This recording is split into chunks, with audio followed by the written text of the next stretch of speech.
until it's necessary, because Yeah. I might get lost or whatever, or just end up going on for too long. Oh. Yeah, no, it'd be really exciting.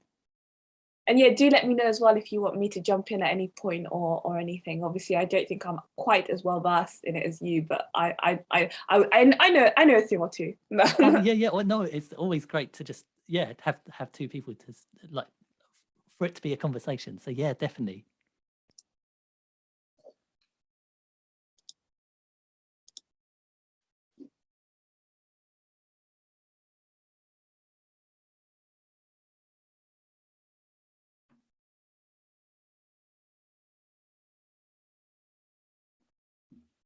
Okay, so shall we? I can do the introduction. Cool. Hello everyone, thank you so much for joining us this evening. Just to say, the session is sponsored by Podspike. For more information, please read the video description. My name is Dahaba Ali Hussein, and I am a multimedia freelance journalist living and working in London. Leon, would you like to introduce yourself? Oh yeah, definitely. Thanks, Dahaba. Yes, I'm Leon, and I'm well, specializing in video podcasting now, but I'm an audio producer originally, or still am, but I'm navigating into the world of video podcasting and video to support audio projects. So I'm really excited to be here talking about exactly that.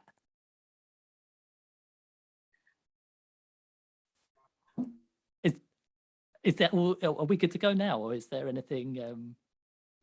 Shall I just dive in? Yeah, let's just dive in. Okay. I'm going to share my screen because just to show some slides to prompt me on what to say, and I'll do that first, and then I'll say a couple more things. And yeah, even though there's references to audio, they're all silent, so there won't be any anything there. Is that showing okay? That should be a full screen thing. Right, so I'm gonna I thought a good way to handle it would be to do like a little talk around the subject, and then we can break into like a conversation or take questions or anything like that at all. So first of all, this is a picture of me.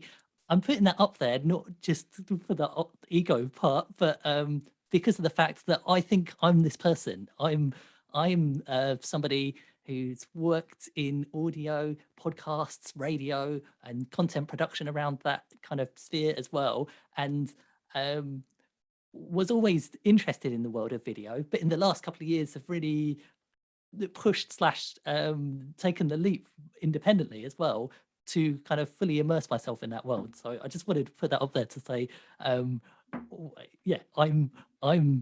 the I guess this everything I've written down here is what I'd be saying to myself.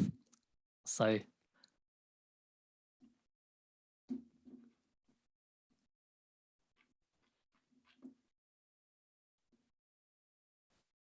and yeah, just to give a tiny bit more feedback into that, as I'm sure there's lots of people watching this or listening to this have been through the same kind of journey, that maybe we were producing podcasts or audio for whatever outlet, and video was not necessarily on our radar at all, as in something that we had to take care of or even had to think about in relation to projects that we work on or create. And then over the kind of pandemic period, I, like lots of us, got involved in recording online using Zoom and Riverside. And Riverside particularly obviously has that really cool feature where you can video the people that are contributing to your recording. And when you're in it, you kind of think, well, I might as well hit the video button, even if I don't really have any kind of clear idea what I'm going to be doing with it at that moment in time. So I was working on a podcast where we did exactly that, and the commissioners kind of got wind that we were doing that, and we're like, oh, can we do something with the video? So started experimenting with using the video there in creative ways, whether it was just making clips or trying to make longer things. And then as over the last 12 months, as we've kind of got back to doing recordings out and about and in studios, it's really clear that the appetite for video associated with audio is there, whether it's from the people who are kind of commissioning projects or it's from the audiences who have got used to having that and understandably don't want it taken away. It's such a great kind of add-on or a kind of addition to the kind of to support the real audio product that you're creating. So yeah, so I thought, oh, I kind of really fell in love with the video bit through that experience with Riverside, and I had got a little bit of experience in video through like experimenting with making silly music videos and stuff like that, and we kind of studied art at college a few years ago, so experimenting with video then, and I always kind of considered audio as being a really visual medium. So with that kind of with that in mind, coming out of the back end there, I thought, oh, this will be a great opportunity to get hold of a couple of cameras and put together what I think would do the job to offer what we were kind of capturing on Riverside, but in real life, when we go up to when we go into real physical studios, or which I'm going to be speaking about in a little bit, and possibly more excited about now, when we start recording, not start recording, but when we're recording, I don't know, narrative pieces or documentaries, how we can interweave video into those projects, because that's something that perhaps is a little bit neglected at the moment, because it's easy to think about video working really well for, say, a long form interview or a kind of straight up two people sitting on some chairs doing a very kind of conservative podcast. But yeah, how does that work when you're working on something much more creative? So with all that in mind, I thought I'd put together this little presentation, which isn't kind of, I toyed with the idea of playing examples and stuff like that, but it's not that at all. What it is kind of a tick list, but not written in a very ordered way, of what what we as audio producers perhaps should consider when we're taking our first kind of experimental touches into the video world, or perhaps when we're immersed a little bit more. And because of the fact that it is incredibly creative, but frustratingly technical at the same time, I've split it right down the middle. So the first kind of section is all on the creative considerations, and the second part is on the technical things, because yeah, it feels like unlike audio, where as much as I appreciate there's a huge amount of technical knowledge and technical necessities, there is still a complete and this is what's positive, I think, about audio. You can just get away with just ignoring all of that and just fueling a project completely on creativity and not worrying or not having any knowledge of the technical things perhaps isn't a problem. But with the video things, because there's so many more kind of factors that you can adjust with just the nature of the equipment, perhaps it is a bit more relevant there. So I've done a kind of, a bit of a nod to the technical as well here. So first of all, the creative side. So what kind of videos? So I thought I'd talk a bit about what kind of videos we're being kind of, either we're having the ideas to create, or what kind of videos there's an expectation for us to create.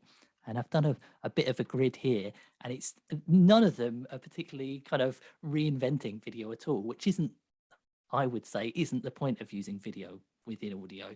And the kind of different sections I've been thinking about and experimenting with personally, and imagine most of us have to some degree, is with studio-based content, just your kind of full-length studio recording, your video recording of a podcast or a radio show, where you've got all the contributors, it's all speech-based, they're all in one room, and you usually would record or broadcast with them. Perhaps there's quite a bit of editing going on, but it's still people sitting in chairs, speaking to microphones, facing each other in a really kind of considered, controlled environment. That's kind of like what I guess in theory, although I'm not sure it is, but in theory, that's kind of feels like a very simple thing to fulfill in video if you wanted to. And with the kind of changing landscape of what people want, it's clear that that's something that's definitely going to become a expectation with all the podcasting platforms in particular now accepting video. That's going to be kind of something that you're halfway imagining, perhaps, if your favorite kind of podcast is interview based. You kind of, if it's not happening already, you're going to be thinking, oh, I know a lot of these podcasts are offering the fact that I can see it as well. So why can't I with this one? So that's definitely something that is completely doable, and we should be thinking about being able to offer. Just next to that, the content clips. I've worked on a few podcasts offering just the visual element, where the kind of the brief has been, can we record video with the intention to then scrub through it and at the end pick out the kind of real attention grabbing clips that we would do usually with audio and perhaps make an audiogram, but in this case find the video that we recorded for that to post them on socials or whatever we wanted to do with them, which is yeah, excellent idea for all kinds of different reasons. But interestingly, and it's kind of obvious, but it requires the same amount of work as it does to create the full length studio recording, because you need to capture everything, because you don't know what you're going to be clipping. So arguably, if you're videoing to create clips, you might as well do something with the full length video that you've captured. But I think it still classifies as a different kind of end goal piece of content. And then down the bottom, behind the scenes kind of visuals, there's I guess this is more leaning into kind of YouTube platforms and social media, where there's a desire, as well as to hear the finished outcome, even if it is just an audio offering. I want to see behind the scenes of when they recorded that documentary, when they went to that location, when they met that special contributor. And this is an interesting one for video, because perhaps that doesn't necessarily have to sync with the audio at all. Maybe it's the equivalent of having you as an audio producer capturing some photographs or bringing a photographer along with you. Those things kind of support each other, but are completely separate. With the behind the scenes stuff, that's definitely the case. And or it doesn't have to always be the case, but it seems to be the case. So not necessarily recording and with the intention for it to sync up with the sound, but recording like what's going on before and after the recordings. Yeah, so that's something that you may be asked to do. I think that is completely feasible and completely good, but it creates a lot of issues if you're also trying to do the full length studio recording as well, because you've suddenly got a squeeze on the equipment, because perhaps you've done you're in a situation where you've got hold of, or you've hired, or you own 3 cameras, and to record the in studio piece, maybe you want 3 cameras because of various reasons that we'll talk about. But if you're shooting behind the scenes as well, like what are you going to do then? Do you take one of the cameras away so you can get that fun shot of the guest coming in through the door with their umbrella, or do you forfeit that because you want to make sure the cameras are set up perfectly for when they start recording? So yeah, it's definitely a kind of outcome, but it's something to think about in the production. Which things do we focus on? And then the final one, non-camera content. So this is building on from the era of audiograms, which I'm biased because I'm obviously have 2 feet into the video kind of landscape video to support audio. But I think hopefully audiograms are well and truly in the past. They feel like they're from like 2012. I don't know when the first audiogram was created, but yeah, they feel a bit not lazy, but they're not as there's more creative things that we can be doing, and not necessarily with a video camera.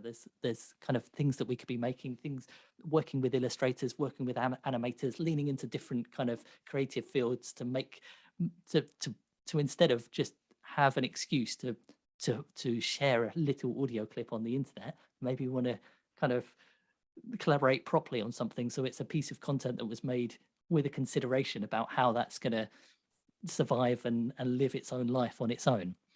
Yeah, so those are the 4 bits that I've kind of touched on at the moment in this area.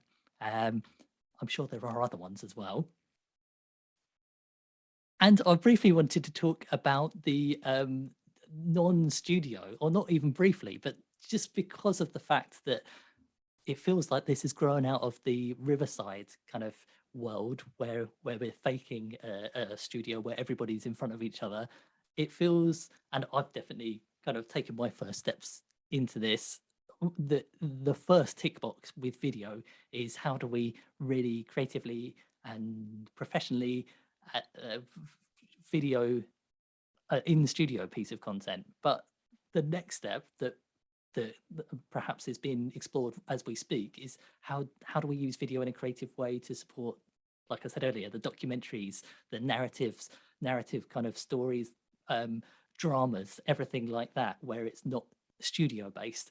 And there's definitely going to be loads of exciting things to come in that world. And the main reason is, I think that this is a prediction, so who knows if it's true, but when it comes to where we're posting things, or sorry, publishing our podcasts on the audio platforms that are now accepting video, sooner or later there's going to be a tipping point where if all the studio-based podcasts are offering video, if your podcast is documentary based, if you don't have the video, some kind of video content there that allows the user to switch seamlessly between the video offering and the audio offering, obviously you're going to be a kind of, it's not going to be as enticing arguably to click on from the person kind of exploring that podcast platform. And that isn't to say that when we go out to make an audio documentary, we should be being a camera crew and budgeting it as if we're making television, because that's a completely different medium. There's all kinds of brilliant reasons why we're audio producers and why we're invested our creative energies in that world, where we don't want to introduce cameras at every single stage, and we don't want big bulky equipment ruining the kind of vibe that we're trying to capture. But at the same time, I think we've got to think about how we can creatively build some kind of bridge between the two, whether it's working with animations or something. I know I just slagged them off, but leaning into the audiogram field, something that we can build up into having a video offering for a full-length piece of content that isn't in the studio. So as with lots of these kind of points, I haven't really got an answer. They're just something that I've been thinking about and I think needs to be thought about in this kind of new world. Okay, and this one I thought I'd put in there as well, because my personal experience is I kind of loved video already. I love thinking about visual things, but at the same time, I've like completely in love with radio since a child, and then therefore kind of in love with after a bit of persuasion in podcast and podcast production. And even with my kind of enthusiasm for video, I did feel a tiny bit offended when people were suggesting, oh, perhaps we should video this, because arguably there's a reason why these projects are in audio. But then since then, I've thought about it more, and obviously I've kind of trying to work more and more in this area. So I would say this, but I kind of think I was going about it the wrong way. I think there's an argument to be positive when you when perhaps video isn't your thing for whatever reason, or you're just really clear that this is an audio project. I think sooner or later somebody's going to say, can we add video onto this? And you quite rightly should be possibly offended, but then I think it should be treated as a kind of challenge. And I think as well, we should, in that terms, think of maybe audio production, especially when it's in relation to kind of solid fields like podcasting or radio making. Think of ourselves kind of as artists, where today, if you're an artist, I know there will be exceptions, but you won't necessarily spend all your time in your studio painting, or you won't spend all your time working on a sculpture that you're making. But you each idea that you have, the ones that you want to kind of bring to life, you'll leap across to whatever medium kind of fulfills that the best. And that would include collaborating with experts in those fields. So one day you'll be working on a performance, the next day you'll be creating that installation. And I think the same thing, especially with online content, is going to be the case. Perhaps we shouldn't be thinking of ourselves as audio producers if we're in that sense. We should just be thinking of ourselves as, I don't know what the phrase would be, like creative producers. We touch on whatever kind of medium is best for the project, and and perhaps naturally we're getting there with these wonderful hybrids like podcasts now. Some podcasts incorporating video and so on.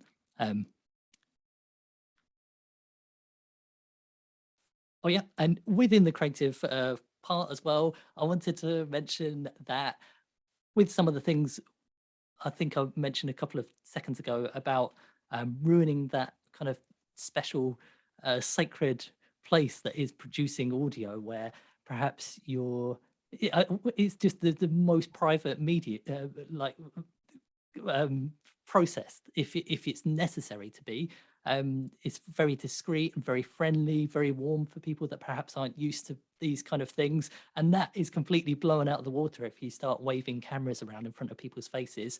And as well as that, even if you're working with people who are used to being in front of the camera, like I don't know, a presenter who works on television and also works on radio and with podcasts, you're still kind of changing the environment completely once you start bringing these things in. So I just put this one in there because I think we should approach that with caution, but definitely still do it. But think about how we're really tactfully introducing this, how we're using video capturing in the kind of most friendly, less obnoxious ways, because it isn't a expectation that there's going to be a camera when you go to contribute to a podcast. However, on the other flip side of that, when you go to listen to a podcast, perhaps there is an exception, an expectation that there's going to be video with that offering. So yeah, we need to do something about it, but we should think carefully and ethically about how we do that, because it's, yeah, I'm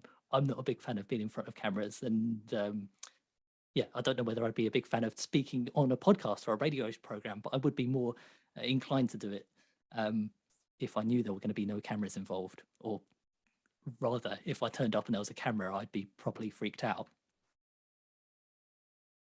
Oh, yeah. And so with all of this, this is kind of the whole theme of this. There's going to be a lot of compromises. The fact that especially when we're dealing with interview-based content, with audio, we have the luxury that we can just hack it apart as much as we possibly want in the edit and do all kinds of beautifully creative things, reordering things, taking bits out completely, layering things on top of each other. And sadly, or maybe not sadly, maybe this is the challenge, but video, unless you're making something particularly psychedelic, doesn't really have that advantage, because there's an expectation that there'll be a clear cut between this person and this person. It's very obvious if you're hacking very heavily everything apart. So yeah, it's something to think about. And the reason I mention that is because if the world of podcasts starts being more accepting to video podcasts, which it appears it is, there's going to be an issue created, which I think already exists, where if you've made a audio version of your podcast, for sake of simplicity, I'll talk about just a studio-based interview. If we made the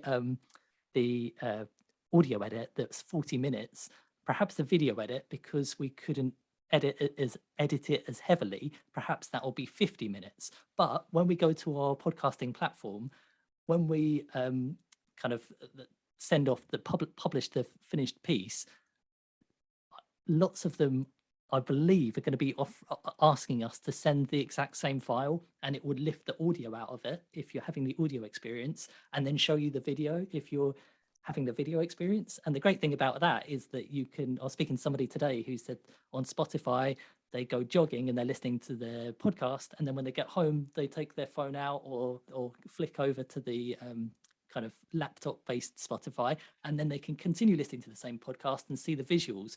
But that only works unless there's lots of heavy changes, if it's the exact same file. And with that, it means that sadly we're going to have to kind of be less edited with the audio, or yeah, make compromises one way or the other. Either think of creatively how we can cover up lots of edits using multiple camera angles, which we should definitely do, but maybe more creative things as well, or how maybe we shouldn't be editing so heavily when it comes to I don't mean the content particularly, but when it comes to stumbles and things like that in people's voices, because it's going to perhaps cause a kind of tangle with the video. yeah, haven't really got any answer to that, but it's something that is worth noting if you're considering, if you've got a podcast fully immersed in audio and you want to flick the switch over to video, it's not necessarily going to be the same offering. Oh yeah, and multicam. So for that exact reason, to cover up edits and just to make everything a little bit more visually pleasing, unless you were really squeezed, if you were offering a full-length podcast of any description or audio offering, you 100% would need more than one camera, because once you've got two cameras, you can cut between the two and cover over any kind of edits you want to. And also it's our duty to make it visually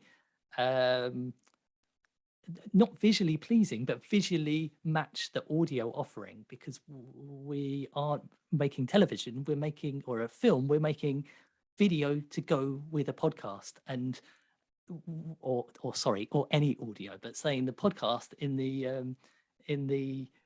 the studio situation, when I'm listening to four people around a table having a conversation in an audio studio, unless they're all talking at the same time, my ears artificially, through the great work of the producers working on the program, are zooming in from subject to subject, and yeah, we need to be able to offer the same kind of experience visually to match that, or in other kind of different creative creative ways. But regardless, one camera is not going to do it. But that doesn't mean it has to be expensive, but it means we need more than one angle for anything. I'll talk about that when we get to the technical part.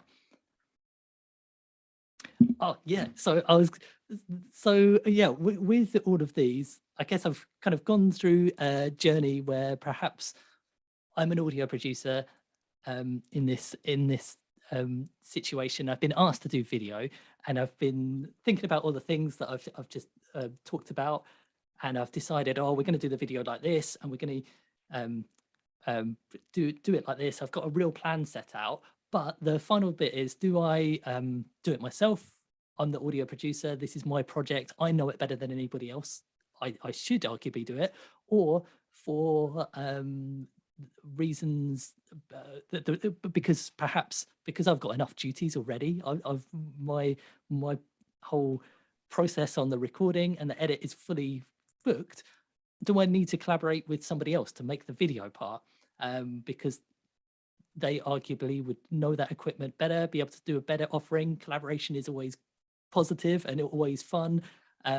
Yeah, so I just wanted to do a pro and a con on that. On the negative side, I would be really not hesitant, but just be really careful about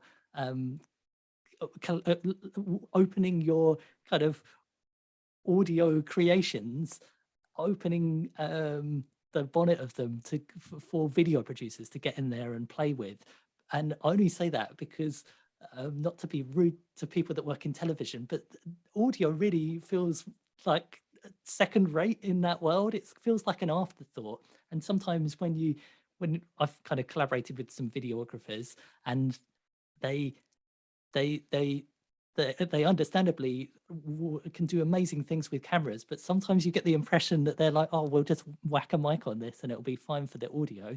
And that's not necessarily a problem, because you're collaborating, so you're taking control of all of that. But yeah, it's something to think about, that because of where we are in time, and video only just being added as like an expectation with audio, yeah, make sure you get somebody who really understands that world properly and understands what you're trying to deliver and the importance of how it's going to work. And it's clear that it is a collaboration. It's not just we're capturing some fun images to layer over the top of the audio offering.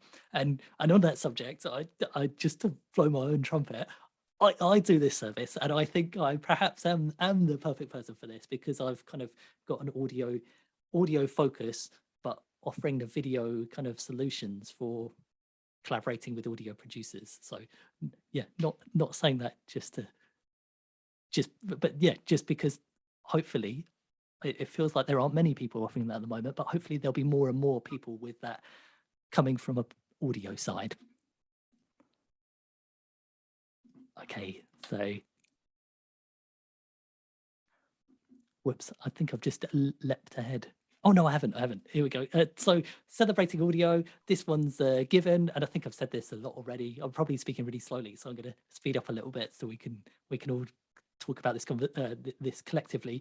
But yeah, don't be distracted when you're adding video in to think that we're creating video. We're not. We're creating like a hybrid offering where the headline act is always the audio. This was always going to be an audio offering, and there is still going to be an audio offering. So these video elements, everything visual, is just there to support the support the audio. Just like when we work with an illustrator or a photographer to get an image for a podcast or for a special episode or something like that.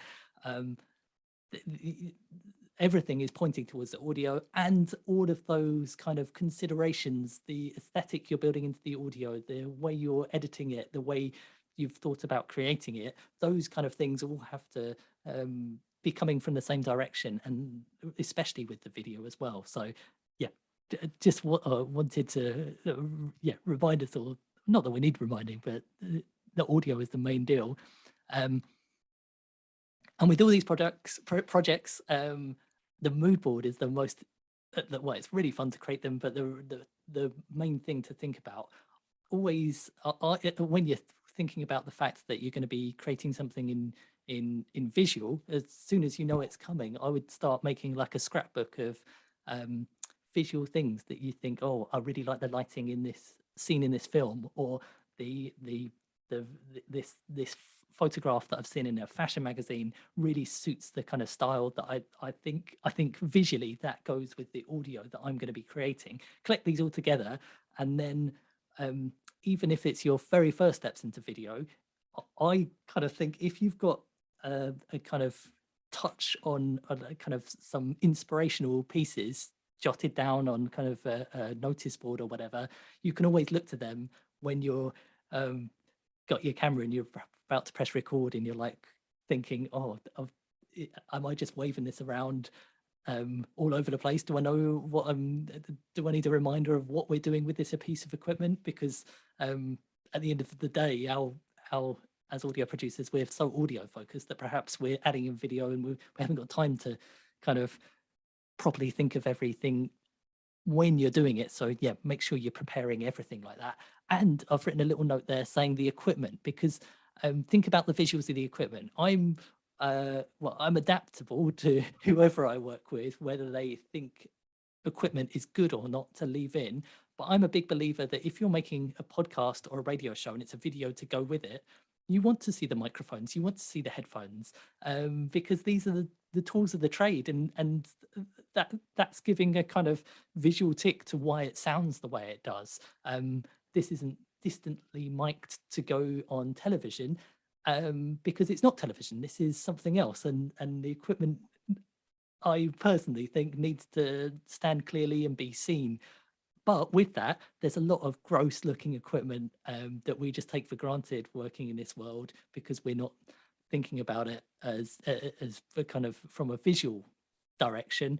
But yeah, if you've kind of I've put together a kind of pop-up video podcasting studio that I take out on the road and take to people and set up so they can record in places. And the thing that it took the longest to kind of source and think about what would work the best for that was the mic stands rather than any of the technical equipment, because there's a lot of mic stands that just look like a lump of metal with and you can't hide the cable and all of that kind of stuff. And so all of those things you want to be thinking about from the off, even if it's not necessary that you're going to change a mic stand, but perhaps when you're in the studio and you're going to borrow a studio to do a video, you think, oh, let's make sure we tidy up all the stuff in the background that isn't going to be kind of is going to be distracting, and things like this. These things perhaps are obvious on one level, but when you're in the moment and you're thinking about 10 different things at once, they'll be low down in your priorities. So I just wanted to include it on this. And this last one in the creative part is to remember the fact that these videos are going to have multiple purposes. So chances are you might be working on a project where you make the long full length version, a full length video of whatever you're working on, but then also you're going to understandably want to make clips for social media, and some of those are highly likely going to be like story format. And with that becomes like the dilemma of, oh, when I had the camera there, I was shooting it all there and composing it so the characters went out on the widescreen and there was like nice use of space, and that goes out the window potentially if you're in the future you're kind of, let's just hack it down the middle and use that middle bit to pop it on TikTok or Instagram stories. So yeah, just remember from the off that this is going to be multi-purpose, and think about where it's going to. If it's all going to be for stories, you can flip your camera on your side when you're recording it, so you're always safe with how it's going to look. But if it's going to be used for both, just remember things like if there's a person who you definitely want to include, maybe you can make sure that they're always kind of in the center of the frame, or perhaps not in the center because you could edit them to the side, but make sure that you're not doing close-ups on their face the whole time, because they're not going to look great if you just take a kind of slither out of the middle. So that's a kind of whiz through of all the creative considerations I think there are at the moment. I'm sure there are other ones that I might not have remembered. And now I'll just go through the technical things. And with the technical things, this isn't a list of like this specific camera or that special light. This is just a kind of a thing of a list of things that might be of interest to use regardless of what they are. I'm not saying that in a good way, but it'll become clear as I pop through the slides, hopefully. So what do I need to actually do this? I've got like a list here of 2 alternative setups that I've done things with both of them. So going back to our creative part of the kind of chat, I mentioned the multi-camera bit, and I think unless you're getting just a tiny clip, you're going to need multiple cameras. But that doesn't mean you have to kind of invest in any special cameras. Smartphones are amazing these days. If you're just adding it on and you haven't got the budget to add any extra equipment, all of everything. But I've kind of derailed a little bit, but basically we're only limited by our kind of creative powers. I don't think any of the equipment is necessary. Like, this is all completely doable to some level with whatever you can grasp your hands on, and I think that hopefully is a kind of tethered through from the audio world, because I know there's some kind of outlay because you need the editing software and like something to record with, but those don't have to cost loads and loads of money. But anyway, 2 smartphones I reckon is the minimum, so you can get 2 different angles. If you're recording for anything longer than a clip, you need to make sure you think about power for those devices, because yeah, even if we're doing like a short snappy recording, it might go on for ages. You don't want to run the risk of one of those dying halfway through. So however you want to power them, whether you just remember to bring some kind of plugs to plug them into the wall, maybe an extension lead or whatever, that's the main thing there. And also the audio setup. Both of these are considering that the audio setup is completely done. That's taken care of by you and how you're going to be recording anyway, or if you're using a studio, how the studio is set up. So these are added onto that. And the other thing I'd say on the smartphones is thinking about whether you can use like a little mini smartphone tripod or stand, something that will keep it still, because unless you're kind of got a real intention that the camera needs to be moving, it's potentially going to cause more of a headache when you're editing if it is. And yeah, I would recommend in most cases for kind of long form recording, keeping the camera still, and then you can get creative and make the shots move and zoom into things in the edit. So on the left hand side, kind of like a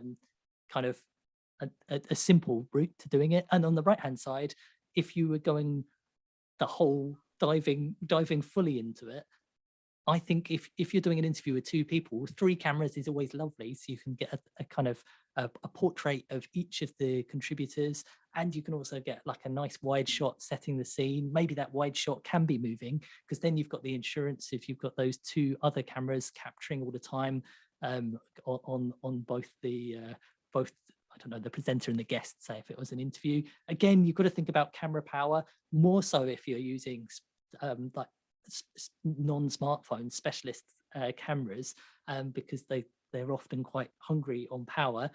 And again, think about the tripods, things like these, like annoying to carry and stuff like that, but they are vital because you don't want to be compromising on where you prop your camera up, and the camera angle makes a huge difference in how the whole feeling of the thing comes across. And there'll be a whole bunch of rules and regulations on what, I'm sure, on what camera operators believe to be the correct way to do that. I don't necessarily know any of that stuff, but I kind of know that you're going to be experimenting with it to make it look exactly how you want it to look. So get hold of a tripod, and as well, if you're kind of playing more in this space, sooner or later you're going to need to be thinking about lighting things not just with natural light. So natural light is excellent, but you're kind of restricted slightly, and rooms tend to be incredibly dark with the built-in electric lights. Yeah, we kind of live in a time where, thanks to people streaming, doing gaming and stuff like that on YouTube and Twitch, suddenly there's a whole world which probably didn't exist 10-15 years ago, where you can buy really good video equipment like lighting aimed at consumers for a relatively small amount of money, considering what it is. So yeah, if you're working on a bigger project, lighting is definitely something to think about. But with that comes like stands, and all of this requires power. And I think I've got a slide coming up later on it. Hard drives is like something that you need to think about. This is something that we think about as audio producers, but suddenly the amount of footage you end up capturing, say in the right hand example, if we have 3 cameras rolling and we do an hour-long interview, we've got like 3 hours worth of footage. Those files are going to be massive, and then you've got to store them somewhere safely. So that's something always worth thinking about, and always worth, if you're kind of being commissioned to add on a video to your audio offering, that's something that is easy to forget about. And then it's like, oh, that's, I don't know, at least £50 on doing something like that. Audio equipment, I was saying that the audio equipment, I've left audio equipment out of this entirely, thinking about the fact that we're audio producers, so we'd have a tactic to that, for that, or a studio that perhaps we're going to be using when we go to make our video. But something to think about is the sample rate, where commonly it's either set at 44,100 hertz or 48,000 hertz. For whatever reason, not all of them, but the majority of video cameras are set at 48,000 hertz. And therefore, if you recorded your video in the studio with your camera rolling on me speaking right now, but we recorded the audio with the studio equipment, and that was set at 44,100, when we got into the edit and we wanted to sync those seamlessly together, within a couple of minutes, they'll start kind of lagging out, which is the most frustrating thing ever and is a huge headache to fix. So every time I've ever brought a video camera into any kind of recording studio, even though they always seem to be set at 48,000, I'm always really annoying to the people that work there, getting them to really promise to me that it's been recorded in 48,000, because it will really add a lot of time to your edit if it's not. And as well, I thought I'd mention, if you are recording with your smartphone, or perhaps like one of those little action cameras, sometimes because those are so small, you think, oh, is this recording at 48,000 hertz or 44,100? It won't necessarily be listed in the settings of your smartphone or information online about the model of the action camera. But the best way to find out is, if you do a recording, drag it into your computer and then right click and look at the details. It will tell you the frame rate for the video, and it will also tell you the sample rate there. Or if you drag it into Audition or your audio editing software of choice, it will tell you there as well. So you can see what it is and make sure that your audio equipment is set up to match. I talked about that for ages. It was only like one word, but it's really important. I think that can really cause a headache when you're doing your editing.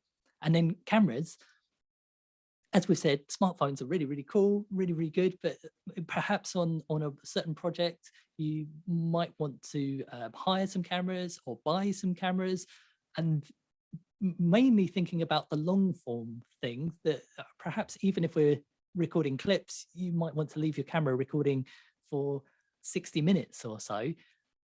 The following things I think are the kind of tick box that you want to make sure the camera has. But these features have been around for quite a while, so it doesn't mean you need to buy anything brand new. There's a wonderful like world of secondhand cameras, which I'll talk about in a minute. But yeah, things to think about when you're researching which camera to buy.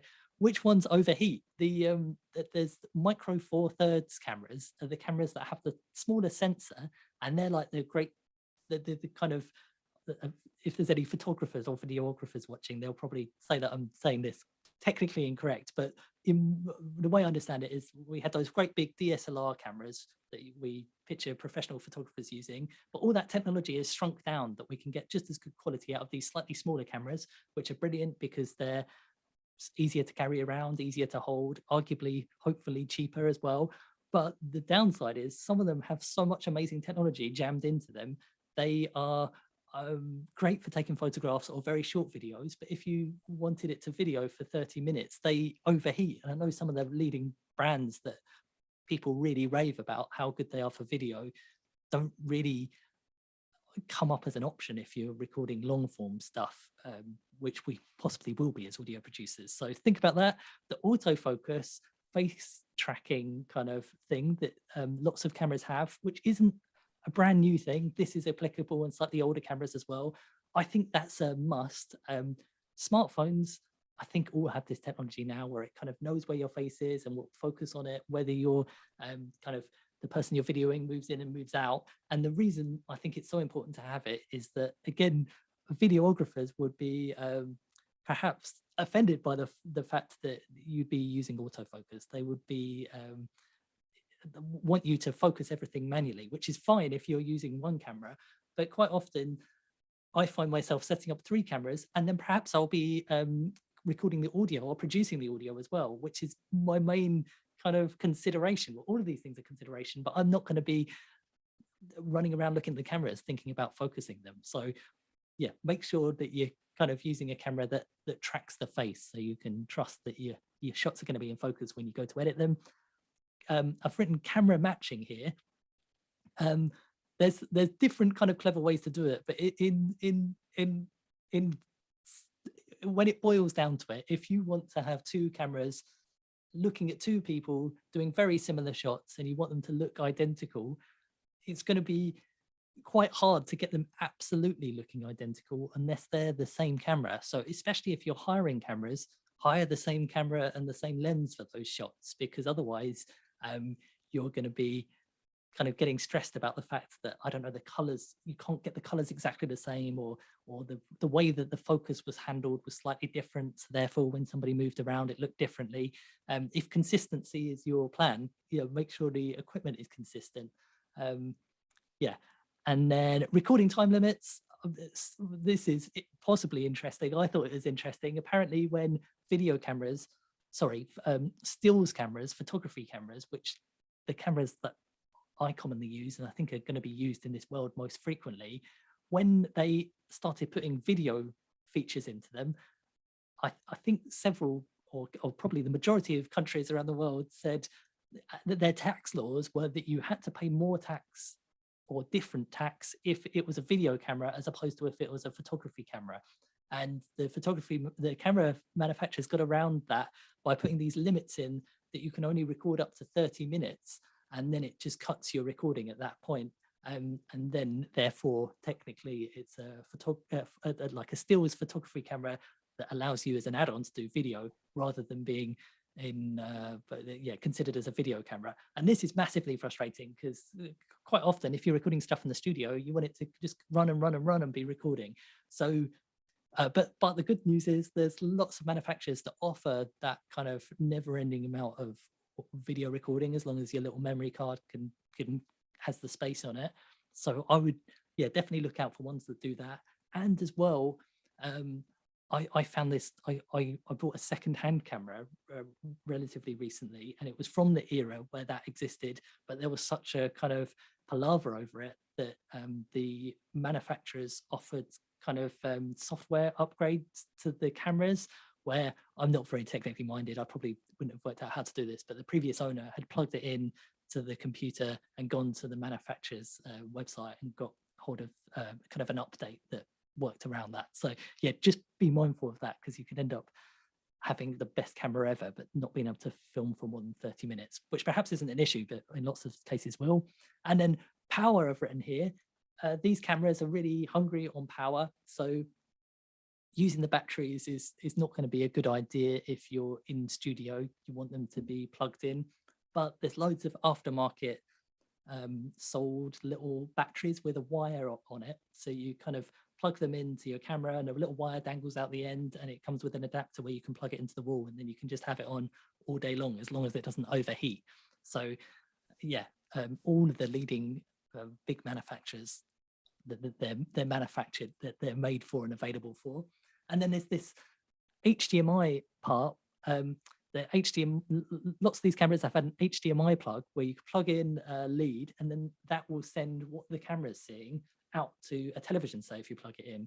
But perhaps in the future you would want to do a live show, or record with a different device, and there's a whole world of quite like not that you consider like video mixing equipment to be kind of very specialist and only available to big broadcasters. But now, thanks to YouTube and people streaming from their homes, there's relatively modest pieces of equipment that allow you to plug your camera in via HDMI into like a mini video mixer, and then you can cut between different shots whilst you're live streaming. However, this if your camera doesn't have what's called clean HDMI, even if it has the HDMI lead, it will send out all of the information that you see on the back of the camera, where it tells you how long you've been recording, your battery power, the frame rate, all of that stuff. And therefore you can't really stream with it, because it's like all the technical information. You just want the shot. So yeah, make sure if that's something you're thinking about doing, that the camera that you use has this kind of clean HDMI feature. And then the final thing I've written down there is that all of this is limited to the power of your computer.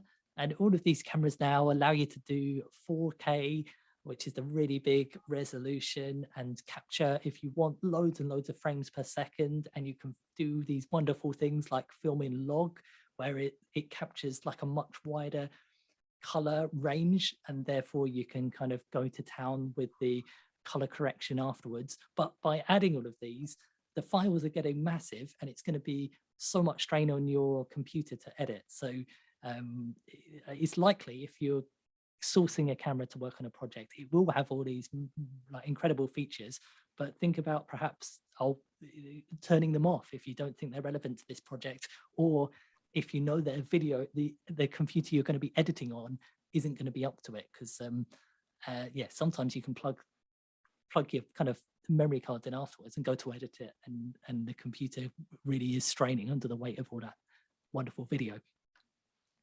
Oh yeah, and yeah, hire in secondhand. This is the best thing ever.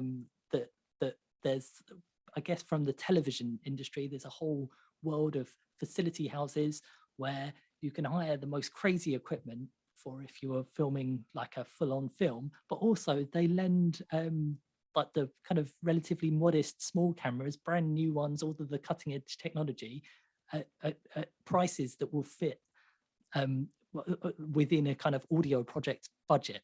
And yeah, I would definitely recommend doing that. And the fact that you can hire things, if you were ever thinking about buying a camera, you can try it and see which ones work for you.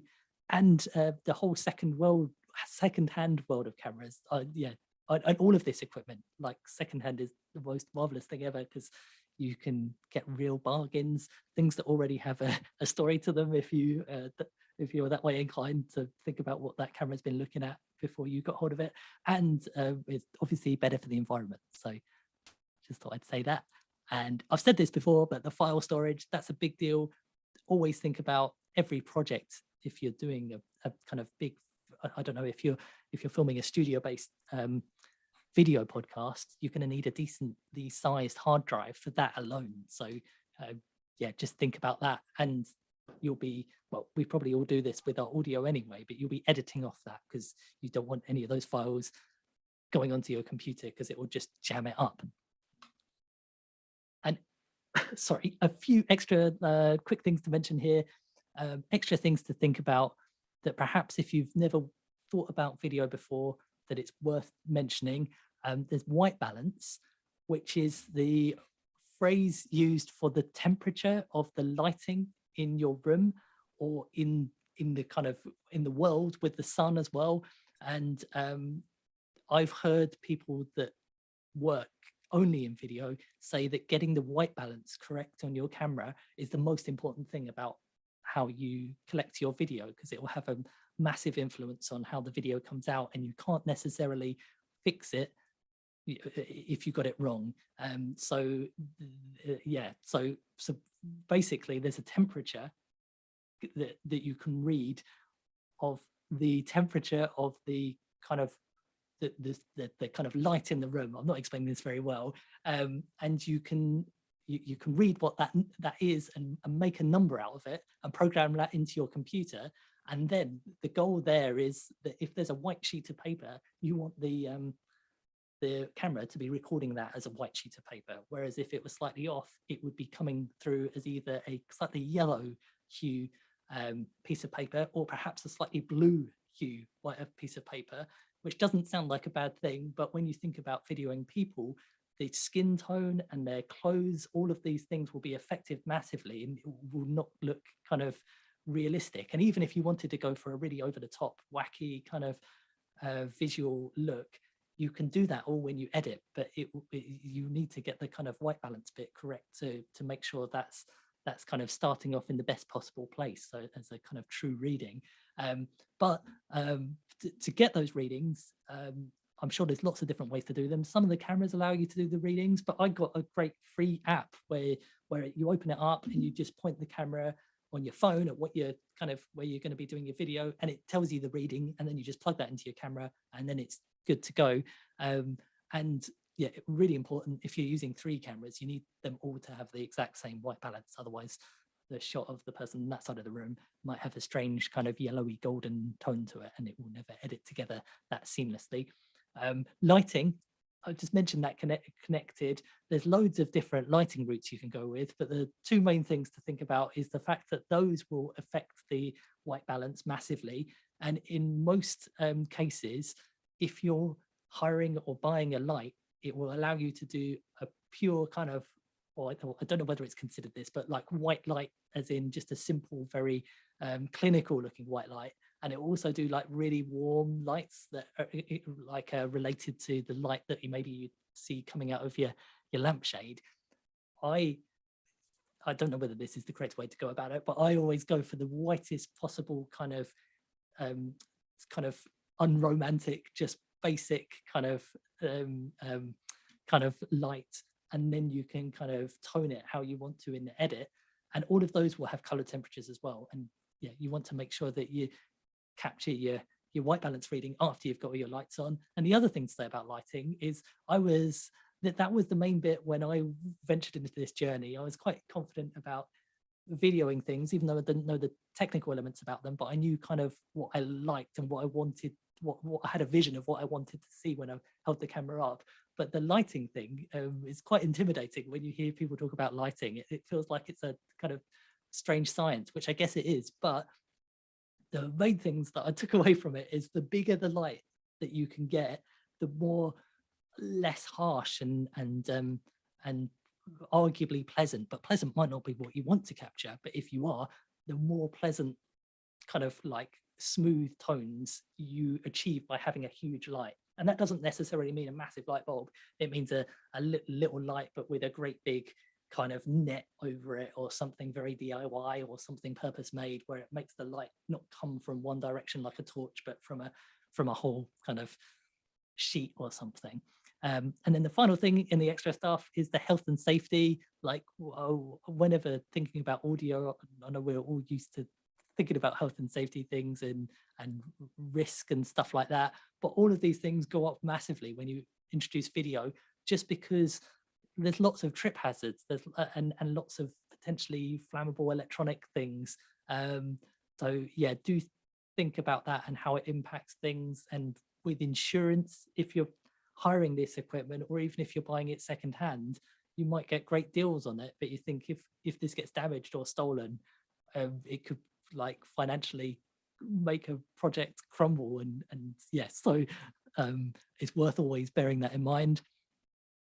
I mentioned this before, but there's some really cool pieces of live equipment where once you're working on a video, on a kind of video scenario, again, this kind of sadly leans into the studio element, which isn't sad, but it doesn't so much work for the out and about kind of more creative options. But you can potentially easily tag on to live options with your setup with one of these kind of vision mixers where you can plug in all the cameras and cut between them. And then there's great pieces of free software like OBS, which is a vision mixer for your computer, where you can stream out to YouTube or wherever you want to and add overlays, everything like that. And there's two different uses for these pieces of equipment. Either you could be real deal going live because you want to make a live offering, but you could simultaneously be recording with the cameras. So then you go back and make your kind of slick cut as well for publishing. But also you could be using the equipment with somebody manning the video mixer, mixing the shots live, just like the producer or the engineer might be using like a mixing desk to mix the audio live.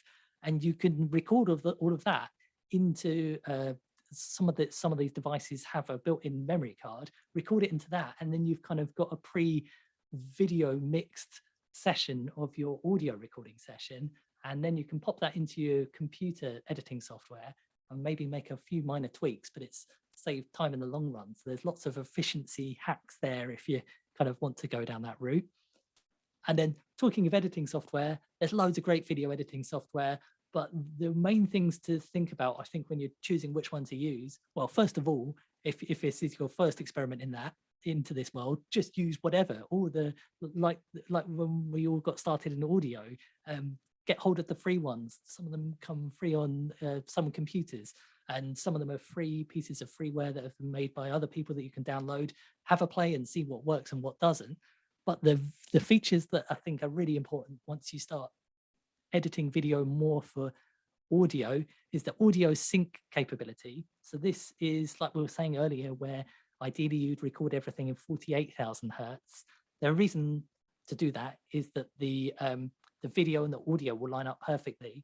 But some of the pieces of software have a great feature where, as long as you make sure your video cameras, even if you aren't intending on using the audio from the camera, so your intention is to use all the audio recorded with your recording device or your studio, you also capture kind of just not very good audio in the cameras, and then you put it onto your editing software and you can highlight all of it and tell it to sync it by the audio, and it will put it all in perfect sync in theory. But that would only work if you had your audio recording on your cameras, which it's unusual for that to be turned off, but it's definitely worth thinking about. And yeah, therefore with editing software, definitely use one that has that audio sync. Plugin compatibility, lots of the video editing software, it could be that you edit your audio separately in your DAW of choice, and then take that kind of bounce out and then work on it in your video editing software. But I've found it tends to work the other way around a lot better because of the fact that you can't edit so harshly video. So you kind of do your video edit first, where it's more of a light touch and working around the video. And then if you want to, and you're making a separate audio offering, then you can jump over to your audio editing software and continue working on the audio and make it kind of pristine and perfect for your audio audience. Yeah, I just wanted to mention that lots of these pieces of software, even if they're not compatible and don't communicate with the audio editing software, they will accept all the brilliant VST plugins that you're likely to have on your computer already, which is great for getting kind of a feeling of consistency in the audio, because you don't want your video to, you want, that's part of the brand, how you treated the microphones when that presenter was speaking, or how we captured this or that. So that's really important. Efficiency is really important. Find a piece of software that works with you, for you and your needs, just like audio editing. I would say, apart from the fact that the pieces of files are really heavy and cumbersome to work with, the video editing for audio editors is far easier, because we're all so creative dealing with audio and working with something that we can't see and bringing it to life. When it comes to video, you can kind of see what's on the screen, and you're just like picking, the palette's been chosen for you. You've just got to kind of make these minor adjustments. You can't go to town with it completely. Well, you can, but not as much as audio. So yeah, that was a bit of a tangent, but make sure it's something that works efficiently for you.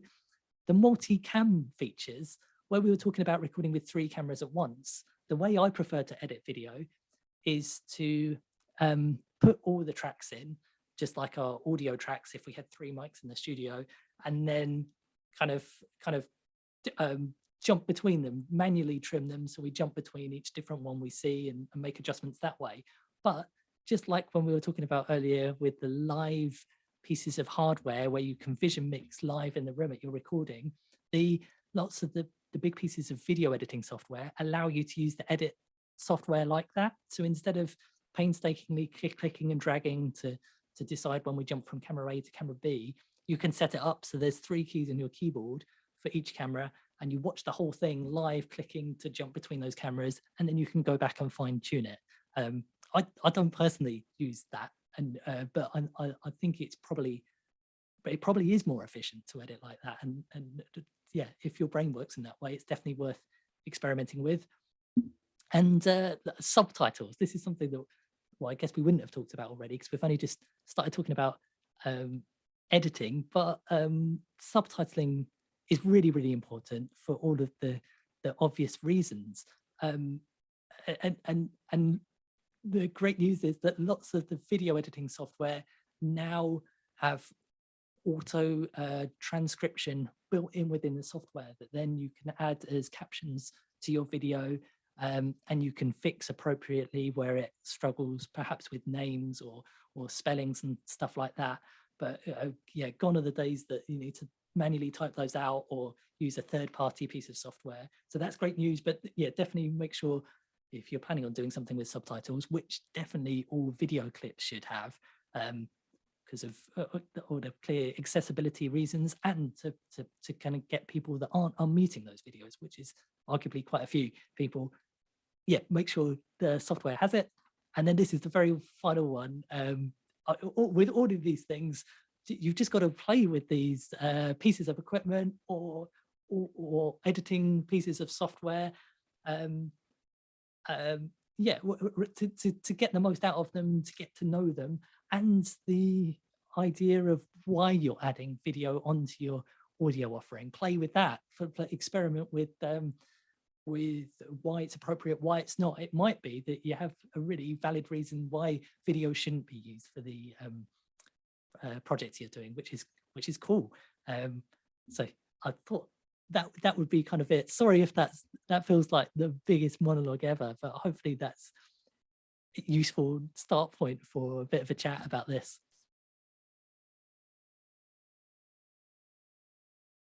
Yeah, no, that's really useful. Thank you so much, Leo. And I just put myself on mute there, which is why I must have looked a bit like a goldfish. No, that was really interesting. I thought your end point about experimenting was really sort of important, because I think I personally use video quite a lot with my YouTube channel, and also I used to work in TV. I still do sometimes. And I got into the audio industry just kind of by just that experimenting. I had my own radio show at a local radio station. And I think people sometimes may struggle a little bit with, where do I get started? How do I do it?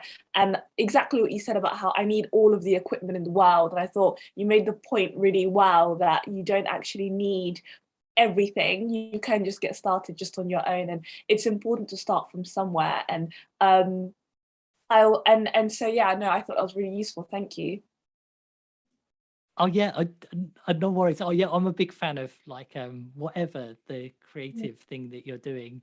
It's fun to use all the wacky equipment if you can get hold of them, but also at the end of the day, the idea is maybe maybe it is, maybe it isn't, but it could be that it's fun talking about the idea. It's fun writing the idea on a piece of paper, and then it's therefore fun to be like, let's see how the idea works if we get hold of a microphone and play with it there. So let's yeah, it could. You don't need all the equipment, basically. I don't think to get started doing any of this stuff, or perhaps to make with all of this, like it's the message of what you're making and the production value of what you're making. But production value doesn't mean expensive microphones or expensive cameras or loads of fiddly editing. Mm. It means something else, I think. I completely agree. And I also think that obviously because of my because of I do quite a lot of YouTube, I've seen a lot of people who are start podcasts, and the podcast is just them with a mic, and they're just talking, and the production value is, I don't, like, some people may call it the production value low, but actually, you know, they do really well and it gets loads of views. And I think sometimes people quite like that kind of stripped back, raw sort of feel to it, because it makes you feel a lot closer to the person and the story or whatever it is that they're telling. And obviously it doesn't work with everything, but I think sometimes it can work really well. Yeah, I totally agree. And when you think about it, it's easy to feel like if you've worked on like a big budget television program with a studio and stuff, it's easy to kind of not think about comparing it to a very simple YouTube video, although lots of YouTube videos are like really highly production valued. But yeah, it's like that. I compare it to like to think about it compared to music, because when you listen to just the coolest song ever, like the demo of it, or perhaps somebody's recorded it on their phone, if it's a cool song, it's going to catch you regardless if it's just somebody singing into their phone, compared to, and perhaps is going to be more powerful than like not quite a good song that's been recorded in a studio with the best music producers ever. It's like the heart of these ideas are is what drives them. Yeah, exactly. So we have a few questions, so I'll fire them away. I guess the first one is from Lisa Hack, and it goes, any quick lighting tips on a budget? So shall I go first, or should you go first, or? Oh yeah, you go first, definitely. Oh, so actually I bought these lights for my video. I got them from Amazon, and they were photography lights. And I bought at the time I bought 3, and they cost me about 60 quid, which might be quite a lot, but I thought the lights are fantastic, and I've had them now since the start of the pandemic, and I bought 3, and I rarely use all 3 actually. I think I was being a bit over the top when I purchased them.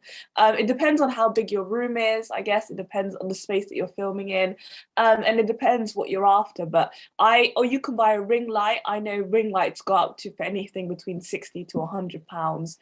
So I think that for what you're planning on doing, you can get photography lights, which are quite good value, for anything between 40 to 60 quid. And then you can also get extra discounts as well.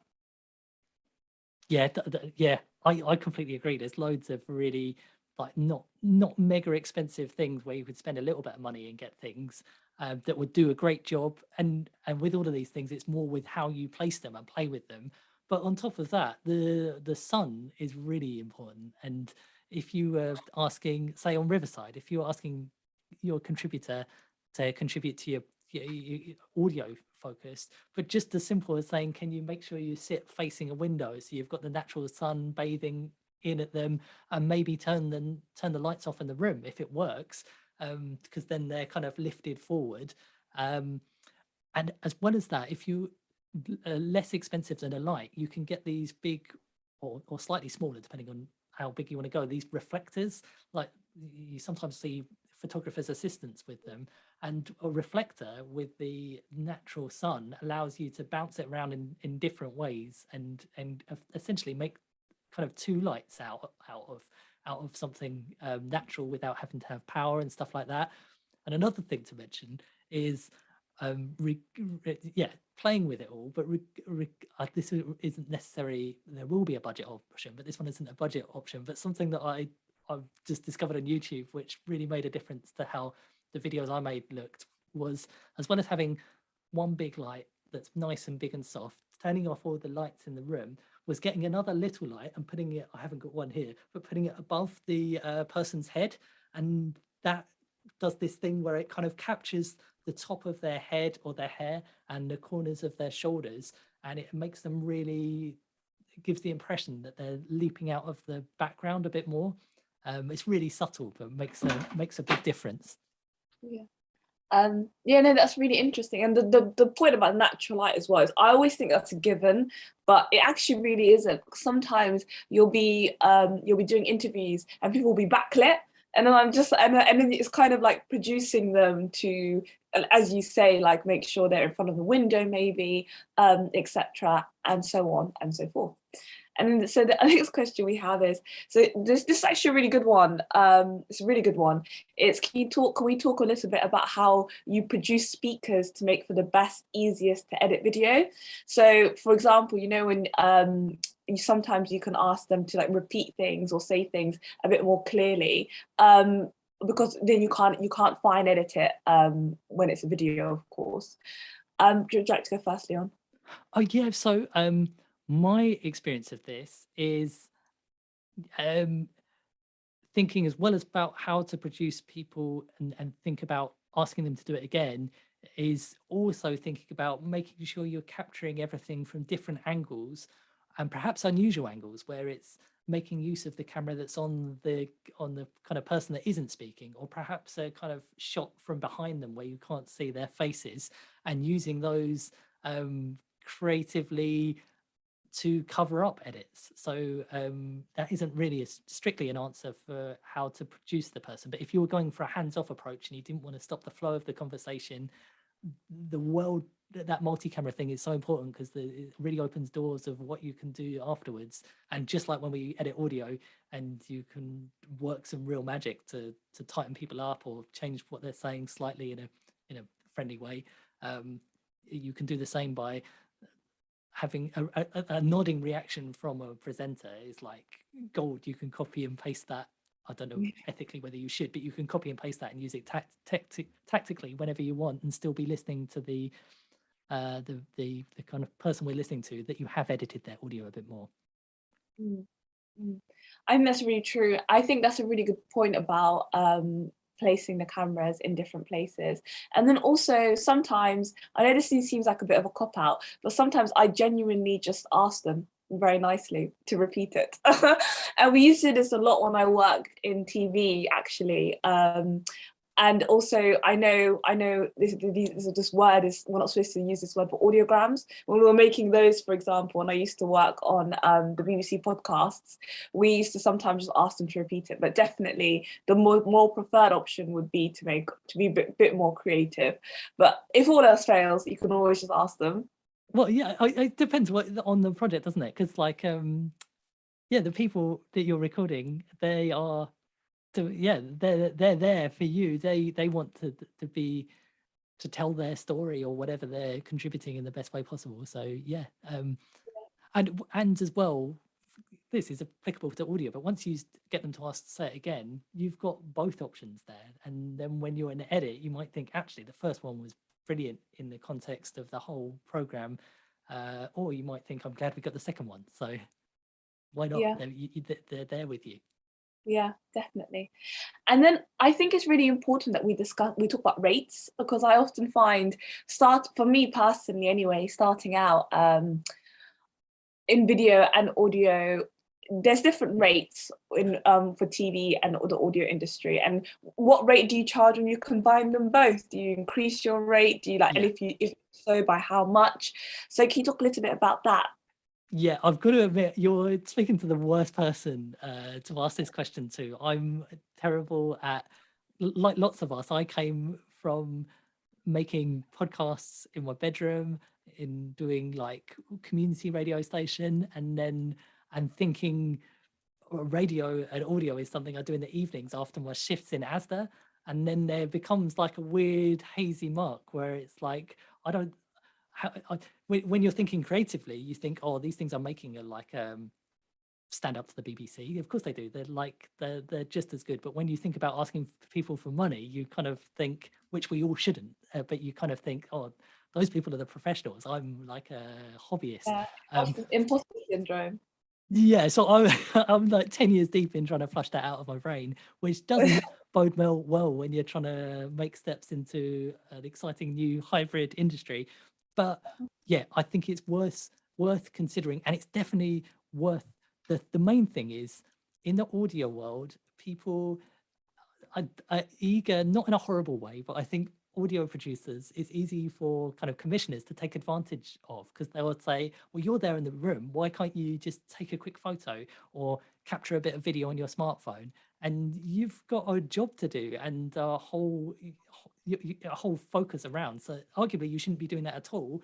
Or if you have agreed to do it, yeah, you need to be paid correctly, because it's a whole other thing. And with these things, once you start adding in video, not with for the editing, but for the recording, you really do need to have an extra pair of hands, unless it's a real light production, because there's more equipment, there's more things to be focused on, and you can't be the kind of charismatic producer, not that I'm a charismatic producer, but you can't be like with the contributor and the presenter or whoever you're with.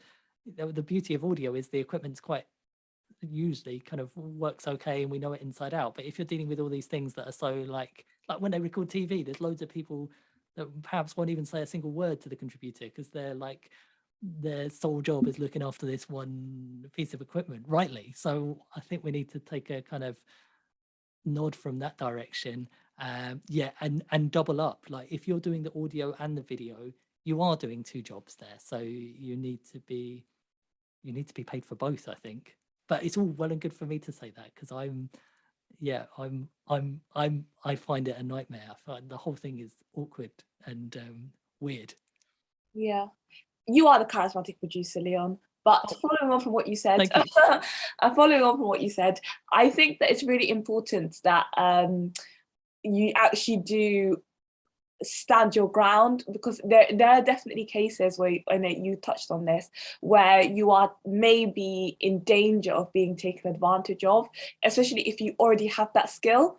So for example, for me personally, because I can edit both audio and video, a lot of the time people have asked me to like quickly do this or quickly do that, or I write as well, so you quickly write this. And from my experience, and I like you, Leon, I'm very like it's just awkward to be like, can you pay me? But it's very important that you do say that, because at the end of the day, this is your skill set, and nothing, if they're asking you to do it, and most of the time when I nowadays and later on in my career, I have started to be a lot more assertive, and a lot of the time you'll be surprised if you say, is there a budget for this? All of a sudden there's money to be had. And so it's so I would definitely recommend, obviously, if you are doing a job or providing a service, then you need to be remunerated accordingly.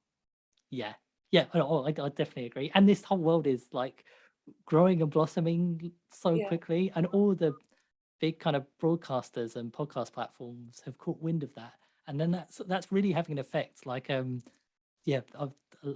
lucky enough to work with some really good production companies that definitely know the worth of this and know that it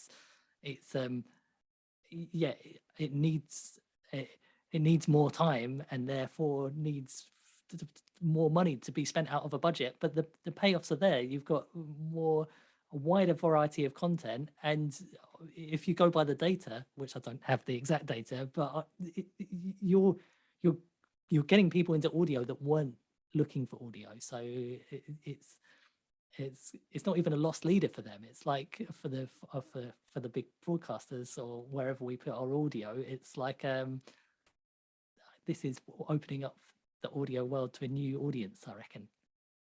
I agree. I definitely agree. And then I guess finally, if we were going to round this up, because we have been talking for quite a while now, I guess what I would say would be what would be your top starting out piece video editing software? Oh, I would well, first of all, if you're just doing a video to experiment with and thinking about behind the scenes content and stuff like that, the TikTok app is the coolest thing ever. Like the editing, take the kind of social media side out of it away, and just think of it as a like intuitive, really fun to use thing to capture video and edit with it and to spark ideas. That for one is brilliant. But if you're starting to think about, oh, I need to incorporate the audio that I'm capturing and do something that does that, I would have a play with this DaVinci Resolve, which is made by Blackmagic, who are the big camera manufacturer. They do a completely free version, so I would definitely get hold of that because it's legitimately free. And I would also definitely recommend, with if you've got a Creative Cloud license through having Adobe Audition or Photoshop, if you've got access to Premiere Pro, I would definitely have a play with that, because it's that I really like that, and I know lots of people do, but it's frustrating that you have to, it's a rolling subscription, which is very annoying. But and it's a 30-day trial, so I would basically play with all of them. But yeah, TikTok for the out there behind the scenes stuff, and then DaVinci Resolve if it's if you've never downloaded a piece of video editing software before. There's also a good one called Shotcut, which is a bit lighter weight on the computer than DaVinci, which is worth playing with as well. Really interesting. Those are some really great tips. I guess, was there anything else you wanted to add, Leon, before we round it up? No, I don't think so. Just thanks to you and Sarah. This has been great to talk about video, and I thought I'd say I'm a bit of a recluse in the audio world, but I've been bubbling away here for a few years now. So hopefully, if anybody's watching right now, it'll be lovely to talk to anybody about audio and video, or both of them combined at any time at all. I love talking about that, as you can tell, because I've just been talking. Your passion and clear talent is very infectious, Leon. Well, you too. Great to chat with you this evening. It's lovely to talk to you too. Thank you so much for sharing your knowledge with us. No problem, anytime. Thank you everyone for listening, and please remember this is sponsored by Podspike, so for more information please check the video description